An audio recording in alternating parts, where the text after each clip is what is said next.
Everybody আসসালামু আলাইকুম, কেমন আছেন সবাই? আলহামদুলিল্লাহ আমরা ভালো আছি।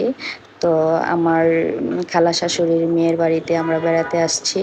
তো আম্মা আমাকে জোর করে নিয়ে আসছে। তো আম্মা এদের বাসায় যায়। তো আমি একটু ফ্রি ছিলাম, সেজন্য আম্মা আমাকে নিয়ে আসছে। দেখেন এদের ছাদের উপরে কি বাগান করেছে। এই যে মালটার কালার দেখেন, এটা হচ্ছে দেশি মালটা। এই বেগুন গাছ, তারপরে আপনার এটা হচ্ছে লেচু গাছ, তারপরে আপনার এটা হচ্ছে কলমি, এটা হচ্ছে আপনার সুরমা কচু, আর এটা হচ্ছে আপনার এই যে জাম্বুরা, তারপরে হয়েছে আপনার কলমি, তারপরে হয়েছে এটা যে কি গাছ আমি বলতে পারতেছি না। তো আমি জিজ্ঞেস করছিলাম, সে আমাকে বলছিল, আমার মনে নাই। তো দেখেন, আপনারা যদি যেই গাছগুলো চিনেন অবশ্যই কমেন্ট করে জানাবেন কোন গাছটা কি। তো এগুলো হচ্ছে ধনিয়া না গিমাই গিমাই, আর এটা হচ্ছে পেয়ারা গাছ। দেখেন কত সুন্দর সবজির এবং ফলের বাগান করে রাখছে ছাদের উপরে। এরা কত যত্ন করে, প্রতিদিন বিকালবেলা পানি দেয়। তো এটা হচ্ছে ড্রাগন ফল গাছ। তারপরে এটা হচ্ছে বেগুন।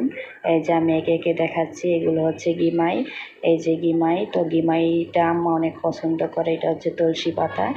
তো গিমাইটা দেখেন, আম্মা পছন্দ করে বলে সেই জন্য আম্মা বারবার জিজ্ঞেস করতেছে। এটা হচ্ছে ডালিম। তো ডালিম গাছে দেখেন ডালিম অনেক ধরেছে, কিন্তু কাঁচা ছিল, পাকে নাই। আমরা যে সময় গিয়েছিলাম তো ওই সময় ডালিম পাকার সময় না, সেজন্য পাকে নাই।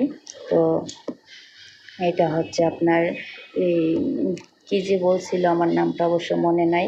তো আপনারা অবশ্যই, এটা হচ্ছে কমলি, আপনারা যেটার নাম আমি বলতে পারতেছি না, এগুলোর নাম পুঁইশাক। দেখেন পুঁইশাক, তারপরে দেখেন ডালিম।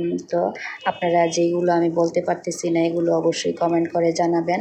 মানুষের যদি ইচ্ছা থাকে কিছু করার, তাহলে মানুষ অনেক কিছু করতে পারে অল্প জায়গাতে। দেখেন ছাদের উপরে এত সুন্দর সবজি এবং ফল। এই যে আম গাছ, সবজি ফল, তো অনেক কিছুর গাছই আছে। তো এরা যত্ন করে, প্রতিদিন বিকালবেলা নাকি পানি দেয়।